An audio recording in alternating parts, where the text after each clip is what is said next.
사랑하는 형제자매 여러분, 잠시 눈을 감고 주변을 느껴보십시오. 무엇이 들리시나요? 세상의 소음, 분주함, 그리고 마음속에 끊임없는 걱정의 목소리가 들리지 않으신가요? 이 메시지가 여러분의 마음에 울림을 준다면 잠시 시간을 내어 이 영상을 다른 이들과 공유해 주십시오. 하나님의 은혜를 나누는 것은 그 자체로 축복입니다. 저희 채널을 구독하시는 것은 이 믿음의 여정에 함께하는 따뜻한 발걸음이 될 것입니다. 이 말씀을 듣고 나누는 모든 분들에게 주님의 평화와 축복이 가득하기를 기도합니다. 자, 이제 함께 마음의 소음에 귀를 닫고 하나님의 세미한 음성에 귀 기울이는 여정을 시작하겠습니다. 하나님께서는 지금도 우리에게 말씀하고 계십니다. 하지만 세상의 소음이 너무나 커서 우리는 그분의 음성을 듣지 못합니다. 성경은 말씀하십니다. 귀 있는 자는 성령이 교회들에게 하시는 말씀을 들을지어다. 우리는 홍해의 기적에 대해 자주 이야기합니다. 바다가 갈라지고 이스라엘 백성이 마른 땅을 건넜던 그 위대한 순간으로. 하지만 기억해야 할 것이 있습니다. 그 기적을 경험하기 위해서는 먼저 홍해 앞에 서야만 했다는 사실입니다. 사탄은 우리가 그 홍해 앞에 도달하는 것조차 원하지 않습니다. 문제 앞에 서기도 전에 우리를 주저앉히려고 합니다. 우리가 매일 겪는 스트레스를 생각해 보십시오. 스트레스는 우리의 몸과 장기에 직접적인 영향을 미칩니다. 혈압을 높이고 혈당 수치를 교란시키죠. 스트레스는 우리 존재의 모든 부분을 공격하는 침묵의 살인자와 같습니다. 그리고 이 스트레스는 불안이라는 괴물을 낳습니다. 불안이란 무엇일까요? 아직 일어나지도 않은 일에 대해 초조해하는 것입니다. 부정적인 가능성에 믿음을 두는 것입니다. 만약 이렇게 되면 어떡하지? 저렇게 되면 어떡하지? 하며 마음속으로 최악의 시나리오를 반복해서 상상하는 것입니다. 이 모든 불안의 근원은 바로 소음입니다. 세상의 소음, 내면의 소음. 사탄은 이 소음을 이용합니다. 왜냐하면 사탄은 우리가 만약 온전히 집중하기만 한다면 그 누구도 막을 수 없는 존재가 될 것이라는 사실을 너무나 잘 알기 때문입니다. 그래서 우리의 삶에 온갖 방해물들을 보냅니다. 당신의 삶에 주어진 사명이 클수록 사탄이 보내는 방해의 소음 또한 더욱 커지는 법입니다. 구약의 위대한 선지자 엘리야를 기억하십니까? 그는 하늘에서 불을 내려 바알의 선지자들을 물리쳤습니다. 수많은 거짓 선지자들을 바다로 끌고 가 심판했습니다. 그것은 피비린내 나고 시끄럽고 혼란스러운 거대한 승리였습니다. 하지만 오늘 우리가 주목할 이야기는 그 승리의 순간이 아닙니다. 그 모든 싸움이 끝난 후 지치고 탈진한 엘리야의 이야기입니다. 그는 피와 흙먼지로 뒤덮인 채 불안과 스트레스 속에서 다시 산으로 올라갑니다. 어디로 갔을까요? 바로 그가 마지막으로 하나님을 깊이 경험했던 바로 그 장소로 돌아갔습니다. 여기서 우리는 중요한 영적 원리를 발견합니다. 삶의 공격을 받고 길을 잃었다고 느껴질 때 우리가 마지막으로 하나님의 임재를 생생하게 느꼈던 그곳으로 돌아가야 합니다. 엘리야는 그의 사환 한 명만 데리고 산꼭대기로 올라가 세상의 모든 소음을 차단하기 위한 행동을 시작합니다. 그렇습니다. 우리 삶에는 소음이 있습니다. 지금 이 순간에도 여러분의 삶을 둘러싼 소음이 있습니다. 그 소음들은 오직 하나의 목적을 위해 보내졌습니다. 바로 하나님께서 당신에게 주신 사명으로부터 당신의 주의를 분산시키기 위해서입니다. 삶의 소음이 가득할 때 하나님의 음성을 분별하는 것은 점점 더 어려워집니다. 너무나 많은 소리가 주변을 맴돌기에 무엇이 하나님의 뜻이고 무엇이 아닌지 구분할 수 없게 됩니다. 오른쪽으로 가야 할지 왼쪽으로 가야 할지 알 수 없습니다. 이 사람이 친구인지 적인지, 지금이 싸워야 할 때인지 잠잠히 기다려야 할 때인지조차 분간하기 힘들어집니다. 그럴 때 우리는 모든 것을 멈춰야 합니다. 그리고 단호하게 선언해야 합니다. 이 소음을 통제하겠다. 소음을 멈추십시오. 차단하십시오. 끝을 내십시오. 당신 안에는 그 소음을 멈출 힘이 있습니다. 하나님의 은혜로 당신은 그 소음을 잠재울 능력이 있습니다. 하나님께서 직접 소음을 멈춰주시지 않았습니다. 엘리야가 스스로 소음을 멈췄습니다. 그는 어떻게 소음을 멈췄을까요? 성경은 그가 그의 머리를 무릎 사이에 넣었다고 기록합니다. 다음 기적을 행하기 위해서는 반드시 온전히 집중해야 한다는 것을 깨달았던 것입니다. 애플의 창업자 스티브 잡스는 이런 말을 남겼습니다. 생각을 명료하게 하기 위해서는 노력이 필요하다. 대부분의 사람들은 그 노력을 하려 하지 않는다. 엘리야의 기이한 자세는 바로 그 노력이었습니다. 제가 직접 머리를 무릎 사이에 넣어보려 하니 생각보다 훨씬 어려운 자세였습니다.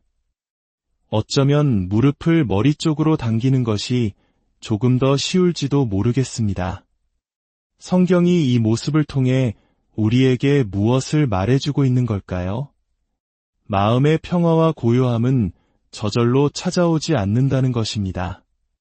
그것이 필요하다고 해서 그냥 주어지는 것이 아닙니다. 우리는 생각을 명료하게 하기 위해 적극적으로 노력해야 합니다. 그렇지 않으면 우리는 소음 속에서 분별력 없는 결정을 내리게 될 것입니다. 하나님께서 말씀하시지 않는다고 생각하십니까? 아닙니다. 하나님은 말씀하고 계십니다. 다만 소음이 당신이 듣지 못하도록 방해하고 있을 뿐입니다. 그래서 성경은 귀 있는 자는 들을지어다 라고 강조하는 것입니다. 하지만 당신이 스스로 소음을 멈추지 않는다면 당신은 결코 들을 수 없을 것입니다. 엘리야는 산 위에서 이 일을 해야만 했습니다. 그의 사환도, 그의 동료도, 그를 따르는 무리도 대신해 줄 수 없었습니다. 오직 엘리야 자신이 해야 했습니다. 마찬가지로 당신의 삶의 소음을 멈추는 것은 오직 당신만이 할 수 있는 일입니다. 소음이 당신의 공간을 침범하고 당신의 머릿속을 헤집고 당신의 판단력을 흐리게 내버려 두시겠습니까? 이제는 외쳐야 합니다. 멈춰라. 더 이상 소음이 멈추게 해달라고 기도만 하지 마십시오. 이제는 당신이 직접 권위를 가지고 그 소음을 끊어내고 차단하고 잠재워야 합니다. TV를 끄고 평화를 찾으십시오. 당신의 머리를 온갖 문제로 가득 채우는 사람들과의 만남을 멈추십시오. 성경의 언어로 말씀드리겠습니다. 너희는 가만히 있어 내가 하나님됨을 알지어다. 당신이 선지자라 할지라도 가만히 있어 주님을 알아야 합니다. 당신이 음악가라도 사업가라도 회계사라도 심지어 청소부라 할지라도 가만히 있어 주님을 알아야 합니다. 당신이 스스로 잠잠해지지 않는다면 당신은 결코 주님을 알 수 없습니다. 엘리야는 하늘에서 불을 내릴 때 그의 목소리를 사용했습니다. 하지만 불을 내렸던 그 방법으로는 비를 내리게 할 수 없었습니다. 진짜 문제는 바알의 선지자들이 아니었습니다. 그들은 단지 증상일 뿐 진짜 고통의 원인은 이 땅을 메마르게 한 가뭄이었습니다. 엘리야는 불을 내렸던 방식과 똑같은 방식으로는 가뭄을 해결할 수 없었습니다. 전통은 훌륭한 것입니다. 하지만 그것이 발전을 가로막는 순간 우리는 그것을 넘어서야 합니다. 당신을 여기까지 이끌어준 도구가 당신을 저 너머로 데려가 줄 도구는 아닐 수 있습니다. 이것이 바로 우리가 변화에 유연해야 하는 이유입니다. 이 싸움은 이전과는 다른 종류의 싸움이다. 라는 것을 깨달아야 합니다. 이 싸움에서 이기기 위해서는 온전한 집중이 필요합니다. 가고 싶어 하지 않는 사람들을 억지로 끌고 가거나 설득되기를 거부하는 사람들을 설득하는데 더 이상 에너지를 낭비할 수 없습니다. 아픈 것을 즐기는 사람들, 당신에게 전화해서 자신의 고통을 쏟아내며 당신의 관심을 갈구하는 사람들에게서 벗어나야 합니다. 그들의 소음이 당신의 집중력을 흐트리기 때문입니다. 두려움이라는 감정은 단순히 마음의 문제가 아닙니다. 그것은 우리의 육체의 실질적인 대가를 치르게 합니다. 면역체계를 약화시키고 소화기관의 문제를 일으키며 심혈관계에 손상을 줍니다. 의사들은 원인 모를 병의 증상들을 발견하지만 그 근원이 두려움이라는 사실은 알지 못합니다. 당신의 몸이 눈에 보이지 않는 두려움에 반응하고 있는 것입니다. 두려움은 우리의 정신 또한 장악합니다. 심리학자들은 이를 편도체 납치라고 부릅니다. 두려움에 사로잡히면 뇌는 모든 것을 다르게 인식하기 시작합니다. 당신의 판단력을 믿을 수 없게 됩니다. 모든 것이 부정적으로 보입니다. 전화벨만 울려도 깜짝 놀라고 늘 무언가 나쁜 일이 일어날 것 같은 기분에 휩싸입니다. 이런 상태가 오래 지속되면 우리의 뇌는 특정 기억들을 트라우마로 저장합니다. 어떤 냄새, 어떤 광경, 어떤 소리만 들어도 순식간에 과거의 고통스러운 순간으로 되돌아가 버립니다. 외상 후 스트레스 장애가 바로 그것입니다. 사건은 이미 끝났지만 당신의 내면에서는 아직 끝나지 않은 것입니다. 그리고 작은 방아쇠가 당겨지면 당신은 과거의 고통이 바로 지금 일어나는 것처럼 반응하게 됩니다. 과거의 상처가 현재의 관계를 망치고 사역을 무너뜨리는 것을 우리는 얼마나 많이 보아왔습니까? 지금 일어나고 있는 일이 문제가 아니라 지금의 일이 과거의 상처라는 방아쇠를 당겼다는 것이 진짜 문제입니다. 이스라엘 백성들을 보십시오.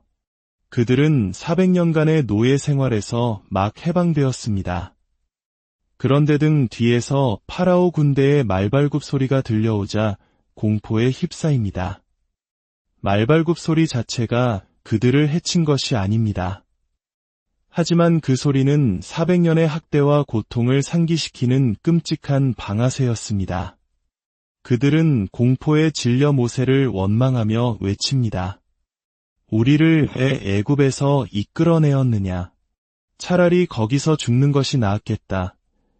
두려움은 이처럼 우리를 어리석게 만듭니다. 불과 얼마 전까지 벗어나게 해달라고 간절히 기도했던 그곳으로 다시 돌아가고 싶게 만듭니다. 두려움은 우리를 마비시키고 주저앉게 만듭니다. 실패에 대한 두려움 때문에 새로운 시도를 못하게 하고 상처받을 것에 대한 두려움 때문에 사랑하는 사람조차 밀어내게 만듭니다. 하지만 이 모든 두려움과 혼란과 고통에도 불구하고 성경은 놀라운 사실을 선포합니다. 하나님께서는 이 모든 일을 통해 영광을 받으실 것이라는 사실입니다. 자, 저를 따라 함께 선포합시다. 하나님께서는 이 모든 일을 통해 영광을 받으실 것입니다. 아직 마음에 와닿지 않으신다면 다시 한번 선포합시다. 하나님께서는 이 모든 일을 통해 영광을 받으실 것입니다. 당신을 밤새 잠 못 들게 하는 그 문제, 당신을 괴롭히는 그 파라오, 당신의 삶을 가로막는 그 홍해를 떠올리며 다시 한번 힘차게 선포하십시오. 하나님께서는 이 모든 일을 통해 영광을 받으실 것입니다. 그렇습니다. 당신의 가장 큰 고통과 두려움의 자리가 하나님의 가장 큰 영광이 드러나는 자리가 될 것입니다. 소음을 멈추십시오. 고요함 속에서 당신을 향한 하나님의 세미한 음성을 들으십시오. 그리고 믿음으로 선포하십시오. 주님께서 당신의 모든 상황 속에서 이대한 영광을 받으실 것임을 믿으십시오. 모든 지각에 뛰어난 하나님의 평강이 그리스도 예수 안에서 여러분의 마음과 생각을 지키시기를 간절히 기도합니다.